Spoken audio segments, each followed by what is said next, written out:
أعوذ بالله من الشيطان الرجيم. بسم الله الرحمن الرحيم. الذين إن مكناهم في الأرض أقاموا الصلاة وآتوا الزكاة وأمروا بالمعروف ونهوا عن المنكر ولله عاقبة الأمور. صدق اللہ العظیم. سورۃ الحج آیت نمبر 41 میں نے آپ کے سامنے پڑھی. انشاءاللہ آیت نمبر 45 تک آج ہم سمجھنے کی کوشش کریں گے. کل والی جو آیت ہم نے پڑھی تھی اس آیت کا آخری جملہ جو تھا وَلَا يَنْصُرَنَّ اللَّهُ مَن يَنْصُرُهُ، یاد ہوگا سب کو کہ یقیناً اللہ تعالیٰ مدد کرے گا ان کی جو اس کی مدد کریں گے. کس کی؟ اللہ کی. یعنی جو اللہ تعالیٰ کی مدد کریں گے اللہ تعالیٰ ان کی مدد کرے گا. تو اللہ تعالیٰ کی مدد کرنے سے جیسے کل بھی کہا گیا تھا اللہ تعالیٰ کی دین کی جو نصرت کریں گے، مدد کریں گے. اب آج والی آیت میں فرمایا جا رہا ہے کہ وہ کون ہے اللہ تعالیٰ کی مدد کرنے والے. یہ کون ہے اللہ تعالیٰ کے مددگار؟ فرمایا یہ وہ ہیں الذین، یہ وہ ہیں ان اگر مکناہم، ہم انہیں اقتدار بخشیں، اگر ہم انہیں اقتدار عطا کریں فی الارض، زمین میں، یعنی حکومت اگر ان کے سپرد کی جائے، اقتدار ان کو دیا جائے تو یہ کیا کریں گے؟ اقاموا الصلاۃ، نماز قائم کریں گے، یعنی نماز کا یہ نظام قائم کریں گے. وآتوا الزکاۃ، یہ زکوٰۃ کا نظام قائم کریں گے. وَأَمَرُوا بِالْمَعْرُوفِ، یہ معروف کا حکم کریں گے. وَنَهَوْا عَنِ الْمُنْكَرِ، اور منکر سے یہ منع کریں گے، روکیں گے. وَلِلَّهِ عَاقِبَةُ الْأُمُورِ، اور تمام کاموں کا جو انجام کار ہے وہ اللہ کے ہاتھ میں ہے. تمام کام جو اللہ ہی کے ہاتھ میں ہے. اب ذرا اس آیت کو سمجھیے، انتہائی اہم آیت ہے یہ کہ اگر ان کو ہم اقتدار بخشیں تو یہ کیا کریں گے. تو یہاں سے اس آیت کی روشنی میں واضح ہو جاتا ہے ایک اسلامی حکومت کا کام کیا ہے. اسلامی حکومت جو لوگ چاہتے ہیں تو اس سے مراد صرف یہ نہیں کہ بس حکومت وہ آخری گول اور آخری منزل یہ ہے کہ حکومت ملی تو بس نہیں، وہ گول نہیں، وہ آخری منزل نہیں، بلکہ وہ ایک ٹول ہے، وہ ایک اوزار ہے، ایک ہتھیار ہے. اس کے ذریعے پھر کام کیا کرنا ہے وہ اس میں اللہ تعالیٰ نے واضح کیا ہے کہ وہ نماز اور زکوٰۃ کا نظام قائم کریں گے، معروف کا حکم کریں گے، منکر سے روکیں گے. غیر اسلامی حکومتیں جو ہوتی ہیں ان کا کام کیا ہوتا ہے؟ عام طور پہ جو ہوتا ہے کہ ایک تو ان کے پاس پولیس ہے، امن و امان قائم کرنے کے لیے ان کے پاس پولیس ہوگی، انتظامیہ ہوگی، حکومت کے کام چلانے کے لیے ایک انتظامیہ ہوگی، اور فوج جو ہوگی وہ ہوگی بارڈرز کی حفاظت کے لیے. یہ ہے اس کا کام. یہ تین کام یہ تو ہیں ہی اسلامی حکومت کے، لیکن ان کی حیثیت ثانوی ہے، پہلی حیثیت، پہلا جب آپ ان کی درجہ بندی کریں گے تو پہلی حیثیت ان کو نہیں ملے گی، وہ تو ثانوی حیثیت میں ہوں گے. پہلی حیثیت ان کی ہوگی یہ کہ ان کا اصل کام جو ہے، بنیادی کام جو ہے وہ نماز کا نظام قائم کریں گے. جو اللہ تعالیٰ کے بندے ہیں ان کو اللہ کے سامنے جھکنے پہ مجبور کریں گے، ان کو سمجھائیں گے کہ تمہاری حیثیت کیا ہے. اللہ کے ساتھ جوڑیں گے یہ بندوں کو، مسجدیں آباد ہو جائیں گی.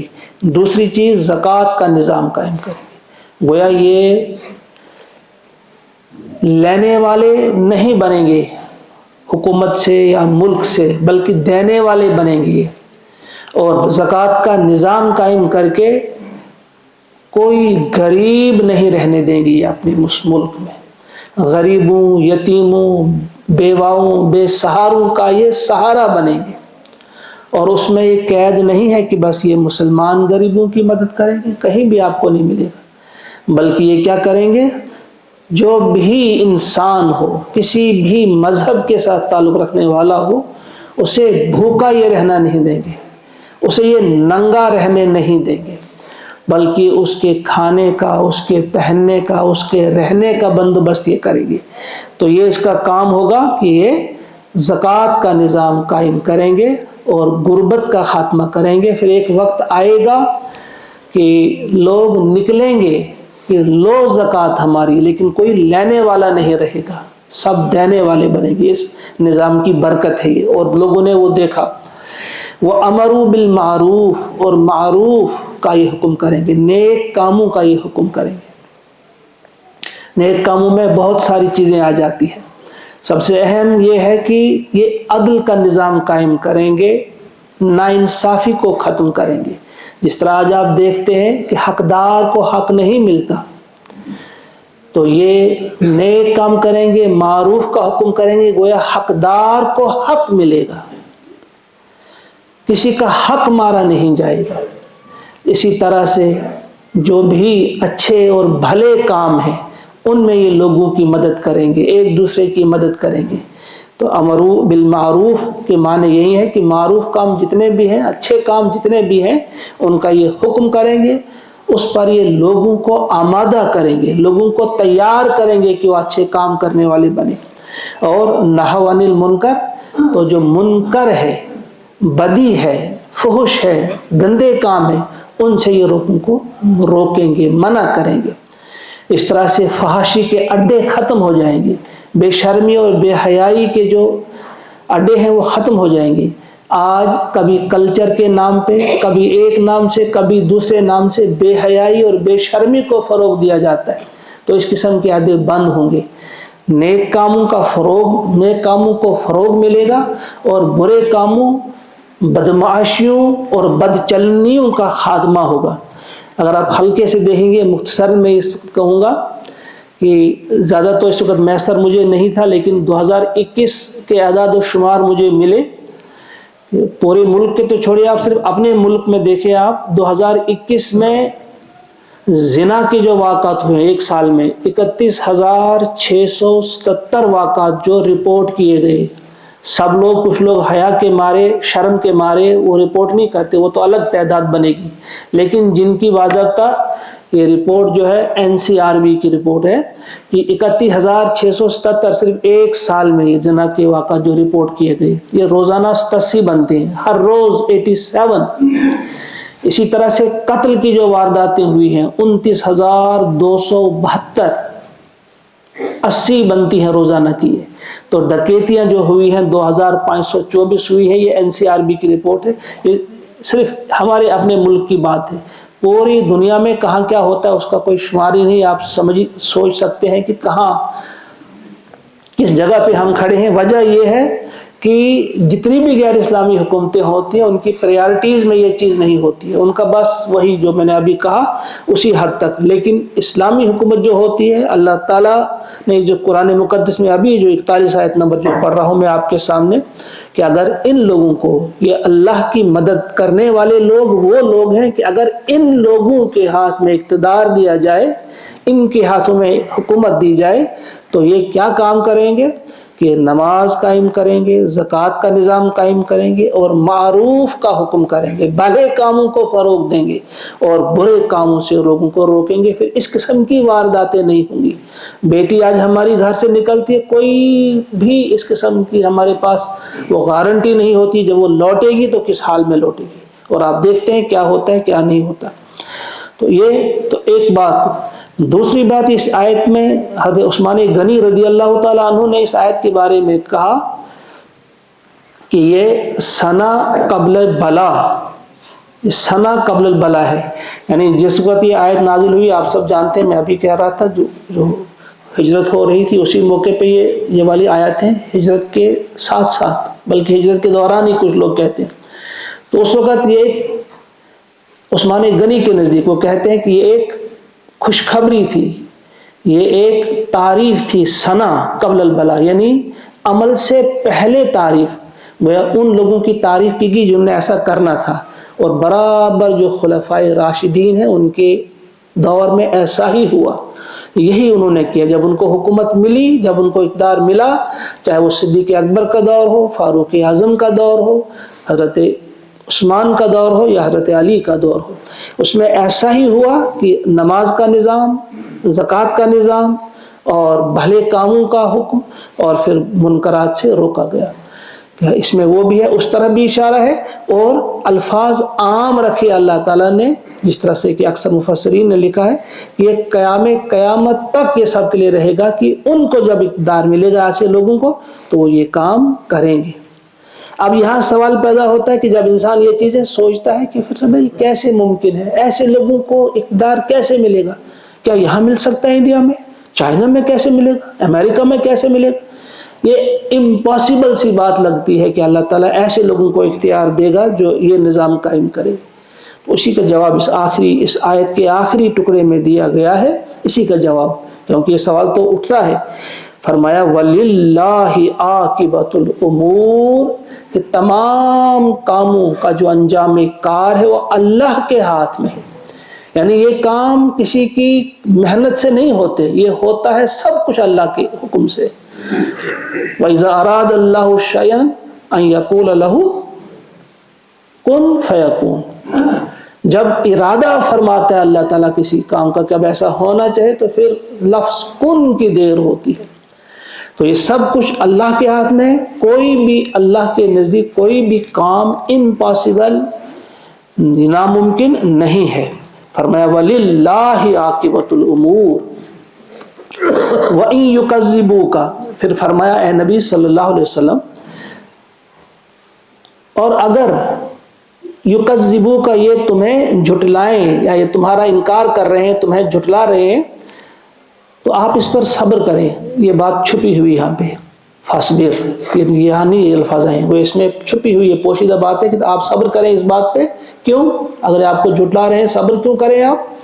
فَقَدْ كَذَّبَتْ قَبْلَهُمْ، کیونکہ یہی لوگ نہیں ہیں، ان سے پہلے اور لوگ بھی جھٹلا چکے ہیں، جیسے قوم نوح وعاد وثمود، جیسے نوح کی قوم نے نوح علیہ السلام کو جھٹلایا، قوم عاد نے اپنے پیغمبر یعنی حضرت ہود علیہ السلام کو جھٹلایا، وثمود، اور قوم سمود نے اپنے پیغمبر یعنی حضرت صالح علیہ السلام کو جھٹلایا، وقوم ابراہیم، اور ابراہیم کی قوم نے اپنے پیغمبر یعنی ابراہیم علیہ السلام کو جھٹلایا، وقوم لوط، اور لوط کی قوم نے اپنے پیغمبر یعنی لوط علیہ السلام کو جھٹلایا، یعنی وہ پہلے جھٹلا چکے ہیں، لہذا یہ اگر آپ کو جھٹلا رہے ہیں تو آپ اس پر صبر کیجئے. وَأَصْحَابُ مَدْيَنَ، اور مدین والوں نے اپنے پیغمبر یعنی حضرت شعیب علیہ السلام ان کو جھٹلا چکے ہیں وہ بھی. وَكُذِّبَ مُوسَىٰ، اور موسیٰ بھی جھٹلائے گئے. یعنی ان کا تو ذکر ایک انداز سے کیا کہ ان کو اپنی قوم نے جھٹلایا، موسیٰ علیہ السلام کا الگ تذکرہ، موسیٰ بھی جھٹلائے جا چکے ہیں. کیوں؟ کیونکہ یہ باقی انبیاء کا جو ذکر ہو رہا تھا ان کو اپنی قوم نے جھٹلایا، موسیٰ کو اپنی قوم نے نہیں جھٹلایا تھا، اس کو جھٹلانے والے فرعونی تھے، اس کو فرعونیوں نے جھٹلایا تھا، اس لیے ان کا تذکرہ الگ سے کیا. وَكُذِّبَ مُوسَىٰ، اور موسیٰ بھی جھٹلائے جا چکے. فَأَمْلَيْتُ، پس میں نے مہلت دی، ڈھیل دی میں نے، لِلْكَافِرِينَ، منکرین حق کو، جو حق کے انکار کرنے والے تھے ان کو میں نے ڈھیل دی ایک مدت تک. ثُمَّ أَخَذْتُهُمْ، پھر میں نے ان کو پکڑا. فَكَيْفَ كَانَ نَكِيرٌ، تو کیسی تھی پھر میری سزا. فَكَيْفَ ہوا پس کیسا تھا، کانا ہوا تھا نکیر، اصل میں یہ نکیری ہے، میرا انکار کرنا، یعنی میرے انکار کرنے کی سزا کیسی تھی. یہاں یا گر جاتی ہے، فَكَيْفَ كَانَ نَكِيرٌ پڑھا جائے گا، وہی لکھا گیا ہے. تو پھر میرے انکار کی پاداش میں جو انہیں بھگتنا پڑا تو وہ کیا تھا، وہ کیسی خطرناک قسم کی سزا تھی جو انہیں پھر دی گئی. فَكَأَيٍّ مِّن قَرْيَةٍ، تو کتنی ہی بستیاں، بس یہ آیت کریں گے مکمل ہم. فَكَأَيٍّ مِّن قَرْيَةٍ، تو کتنی ہی بستیاں ہیں، أَهْلَكْنَاهَا، جن کو ہم نے ہلاک کر دیا. وَهِيَ ظَالِمَةٌ، اور وہ ظالم تھی. یعنی وہ بستیاں جو تھی وہ نافرمان بستیاں تھیں، جنہوں نے اللہ کے احکامات کو پس پش ڈالا، جنہوں نے اپنے نبیوں کو نہیں مانا، جنہوں نے اپنے نبیوں کا انکار کیا، نافرمانیاں کی، تو پھر ہم نے ان کو ہلاک کر دیا. اور پھر فَهِيَ خَاوِيَةٌ عَلَىٰ عُرُوشِهَا، تو تم دیکھتے ہو کہ وہ گری پڑی ہے، خاویۃ علی عروشها، اپنی چھتوں پر، یعنی ان کو میں نے تل پٹ کر دیا ہے. کتنی ہی بستیاں ایسی ہیں. وَبِئْرٍ مُعَطَّلَةٍ، اور کتنے ہی کنویں ایسے ہیں، بئر معطلۃ، جو بیکار پڑے ہیں. یعنی جاؤ تم ان بستیوں کو دیکھو کیا حال ہے. وہی جہاں چہل پہل ہوتی تھی، آنا جانا ہوتا تھا، نغمے کیا نہیں ہوتے تھے وہاں پہ، آج وہ بستیاں تل پٹ ہیں. اور وہی کنویں، وہی چشمے جہاں قطاریں لگی ہوتی تھی، رونق ہوتی تھی، قطاریں لگی ہوتی تھی کہ کب ہمارا نمبر آئے گا پانی لیں گے، لیکن وہ چشمے وہیں پہ ہیں، وہ کنویں وہیں پہ ہیں، لیکن آدم نہ آدم ذات، لیکن آدم کی کوئی اولاد نہیں، ان کو میں نے نیست و نابود کر دیا. وَبِئْرٍ مُعَطَّلَةٍ وَقَصْرٍ مَشِيدٍ، اور کتنے ہی قصر، کتنے ہی محل ہیں مشید، جو بڑے مضبوط تھے، چونا گچ کیے ہوئے، پلستر کیے ہوئے مضبوط محل تھے. وہ محل آج اپنے چھتوں پر گرے پڑے ہیں. وہاں کتنی رونق ہوا کرتی تھی، کتنی چہل پہل ہوا کرتی تھی، لیکن وہ گرے پڑے ہیں، کھنڈر اس کے وہاں آپ دیکھیں گے آج، لیکن ان لوگوں کو آپ نہیں دیکھو گے. ان کنویں، وہ کنویں اور وہ چشمے وہ بیکار پڑے ہیں، اور وہ محل بیکار پڑے ہیں. محل کیا، ان کے کھنڈرات ہیں وہاں پہ پڑے ہوئے ہیں. تو یہ اللہ تعالیٰ جب کسی قوم کو پکڑنے پہ آتا ہے تو اس کی سزا بڑی خوفناک سزا ہوتی ہے. اللہ تعالیٰ سے دعا ہے کہ وہ ہم سب کو توفیق عطا فرمائے کہ ہم ان آیات سے سبق لیں. اللہ تعالیٰ جو چاہتے ہیں ہمارے اندر سپرٹ پیدا کرنا، سپرٹ پھونکنا، وہ سپرٹ ہمارے اندر آ جائے. وہ یہ ہے کہ اللہ تعالیٰ کا یہ دیا ہوا قانون، اللہ تعالیٰ کی دی ہوئی ہدایات، ان کو اپنی زندگی میں اپنانا، اور ان کے ذریعے انصاف قائم کرنا، عدل قائم کرنا، ان کے ذریعے امن کا ماحول قائم کرنا، ہر ایک کے لیے رحمت بننا، جس طرح سے رحمت بنے محمد عربی صلی اللہ علیہ وسلم، بلا لحاظ مذہب و ملت، تمام انسانوں کے لیے رحمت بنے. تو امت آپ کی جو ہے، آپ کے امتی جو ہے، ان کو بھی تمام انسانوں کے لیے رحمت بننا ہے. اور وہ ایسے بن سکتے ہیں کہ اس رحمت کے نظام کو وہ قائم کریں گے، اس رحمت کے نظام کو وہ نافذ کریں گے. اللہ تعالی ہم کو بھی توفیق عطا فرمائے. اللهم اجعل القرآن ربيع قلوبنا ونور أبصارنا وشفاء صدورنا وذهاب همومنا وغمومنا. ربنا تقبل منا إنك أنت السميع العليم. آمين. السلام عليكم ورحمة الله.